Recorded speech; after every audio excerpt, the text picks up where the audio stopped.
2025 NEET examination ചോദിച്ച വളരെ simple ആയിട്ടുള്ള ഒരു ക്വസ്റ്റൻ ആണ്. Which of the following options represent the variation of photoelectric current with property of light shown on the x axis? Photoelectric effect പഠിക്കുന്ന സമയത്ത് നമ്മൾ പഠിക്കുന്നുണ്ട് photo current എന്ന് പറയുന്നത് ഇന്റൻസിറ്റി ഓഫ് ഇൻസിഡന്റ് ലൈറ്റിന് ഡയറക്ട്ലി പ്രൊപ്പോർഷണൽ ആണ്. Photo current is directly proportional to intensity of light falling on the surface എന്ന് പഠിക്കുന്നുണ്ട്. ഡയറക്റ്റ് പ്രൊപ്പോർഷണാലിറ്റിക്ക് ഗ്രാഫിന്റെ ഷേപ്പ് സ്ട്രെയിറ്റ് ലൈൻ ആണ്.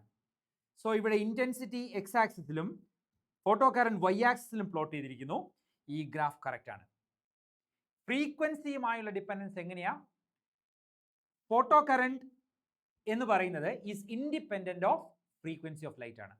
അങ്ങനെയാവുമ്പോൾ ഫ്രീക്വൻസി എക്സ് ആക്സിസിലും ഫോട്ടോ കറന്റ് വൈ ആക്സിസിലും വരച്ചാൽ ഗ്രാഫ് ദാ ഇതുപോലെ ആയിരിക്കണം. അങ്ങനെ വരുന്ന ഓപ്ഷൻസ് ഒന്നും ഇവിടെ ഇല്ല. ഇവിടെ ഗ്രാഫ് ഹൊറിസോണ്ടൽ ആണെങ്കിലും ഇത് ഇന്റൻസിറ്റി ഓഫ് ലൈറ്റ് തന്നെയാണ് എക്സ് ആക്സിൽ കൊടുത്തിരിക്കുന്നത്.